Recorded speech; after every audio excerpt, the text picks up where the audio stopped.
इस बारे में बहुत क्लैरिटी से भारत सरकार भी और प्रदेश सरकार के माध्यम से भी आपके माध्यम से सबको यही बताया जा रहा है कि हमारे पास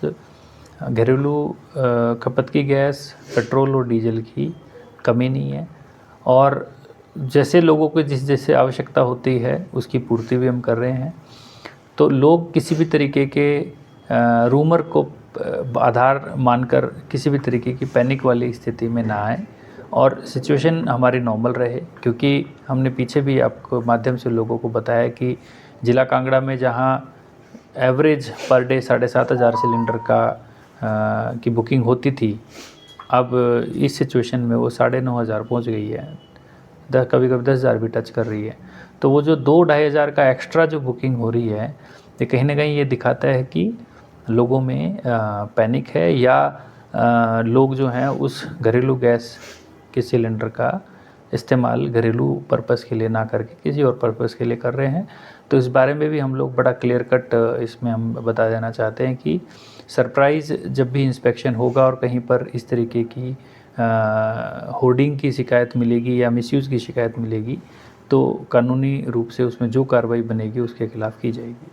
सर, जो गैस एजेंसियाँ हैं उनके रोस्टर भी प्रभावित हो रहे हैं, उसको लेकर क्या कहें? जो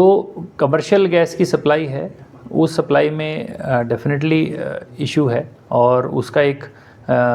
डिस्ट्रिक्ट में प्रायोरिटी सेट करने के लिए एक कमेटी बनी है और डीएफएससी उस प्रायोरिटी के हिसाब से गैस एजेंसीज को इंस्ट्रक्शंस दे रहे हैं। तो वहाँ पर शेड्यूल में आई एम श्योर कुछ इशू उसके अंदर आया होगा। अदरवाइज़ नॉर्मली रूटीन में जो उनके जो गैस सिलेंडर डिलीवरी के जो रूट्स हैं और टाइमिंग्स हैं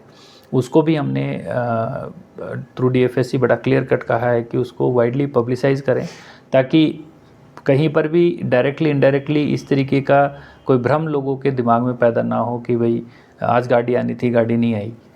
और वो पैनिक वाली स्थिति क्रिएट हो जाएगी, पता नहीं क्यों नहीं आई गाड़ी।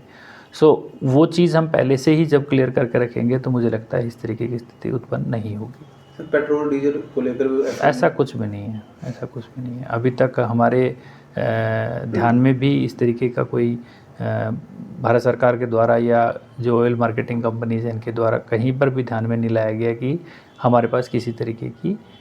शॉर्टेज या किसी तरीके की कोई क्राइसिस सिचुएशन आने की संभावना भी है। सर, मैक्सिमम देखने में आ रहा है सर कि 200 रुपये का पेट्रोल सिर्फ डाला जा रहा है बाइक्स, और अगर कार की बात करूँ तो 1,000 रुपये का। तो क्या एक नोटिस वगैरह कुछ ऐसा सर जारी हुआ है? कुछ ऐसा नहीं, ऐसा कोई फॉर्मल नोटिस हमारी तरफ से नहीं जारी किया गया जहाँ पर हमने क्योंकि वो जो हमारे कंट्रोल ऑर्डर होते हैं उसके अंदर हमें बाकायदा ऑर्डर करना पड़ता है, तभी इस तरीके की चीज़ हो सकती है। अदरवाइज़ ऐसे नॉर्मल सिचुएशन में petrol pump dealer individual level पे अपने स्तर पर अगर कुछ कर रहा है तो वो एक अलग से एक विषय है जिस पर हम डीएफएससी के माध्यम से जानने का प्रयास करेंगे कि ऐसा क्यों किया जा रहा है।